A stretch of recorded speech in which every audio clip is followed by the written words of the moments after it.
Halo semuanya, perkenalkan nama saya Theodolin Burturnip dengan NIM 2411 Saya dari kelas Kesehatan Masyarakat tahun 2024B.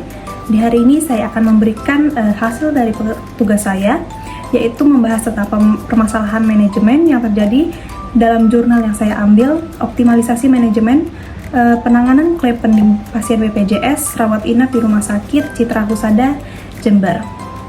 Nah, berkaitan dengan ketidaklengkapan berkas persyaratan klaim BPJS ini menyebabkan banyak klaim yang tertunda atau dikembalikan, sehingga hal ini dapat menghambat proses pencairan dana dari rumah sakit.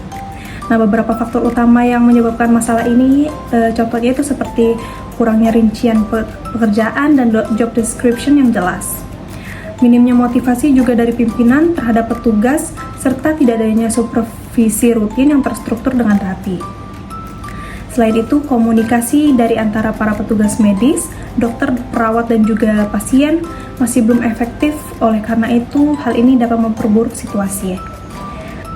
Selanjutnya, saya akan mengaitkan permasalahan ini dengan fungsi manajemen, yaitu POAC, Planning, Organizing, Actuating, dan Controlling.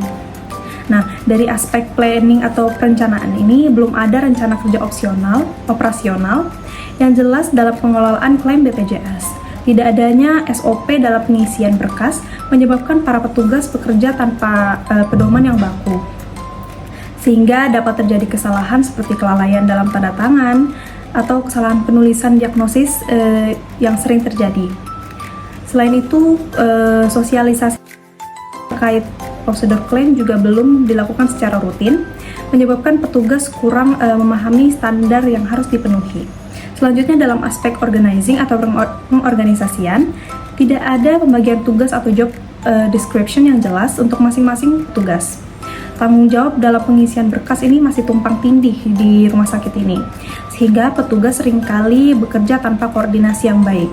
Dokter, perawat, dan juga petugas rekam medis harusnya memiliki sistem kerja yang lebih struktur agar setiap bagian memahami tugasnya dengan baik secara masing-masing.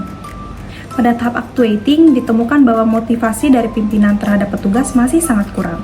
Tidak ada sistem penghargaan bagi para petugas yang bekerja dengan baik, sementara hukuman atau teguran lebih sering dilaksanakan. Hal ini menyebabkan rendahnya semangat kerja dan juga disiplin dalam mengelola berkas selain BPJS. Tanpa adanya SOP yang jelas, koordinasi masih sangat sulit dilaksanakan. Terakhir, dalam aspek controlling atau pengendalian, supervisi dari pimpinan masih belum berjalan dengan optimal. Tidak ada jadwal tetap untuk pemantauan kinerja petugas, sehingga banyak kesalahan dalam pengisian berkas yang tidak terdeteksi sejak awal. Selain itu, tidak adanya sistem pencatatan khusus untuk berkas yang dikembalikan, menyebabkan masalah yang sama terus berulang tanpa adanya perbaikan yang signifikan. Nah, untuk mengatasi permasalahan ini harus dilakukan langkah-langkah perbaikan sesuai dengan fungsi manajemen, yaitu POAC. Rumah sakit perlu menyusun rencana kerja operasional yang jelas, termasuk SOP yang menjadi pedoman bagi petugas dalam mengisi berkas klaim BPJS. Pembagian tugas dan job description juga harus dirinci dengan baik agar setiap petugas memahami tugas mereka masing-masing dan melakukannya dengan optimal mungkin. Selain itu, perlu juga adanya sistem motivasi yang baik dari pimpinan, baik dalam bentuk reward maupun evaluasi yang konstruktif. Supervisi yang lebih terstruktur juga harus diterapkan agar kinerja petugas dapat dimonitor secara berkala, dan penerapan manajemen yang lebih optimal diharapkan jumlah klaim pending dapat diminimalkan dan efisiensi pelayanan rumah sakit dapat meningkat. Sekian dari saya, terima kasih.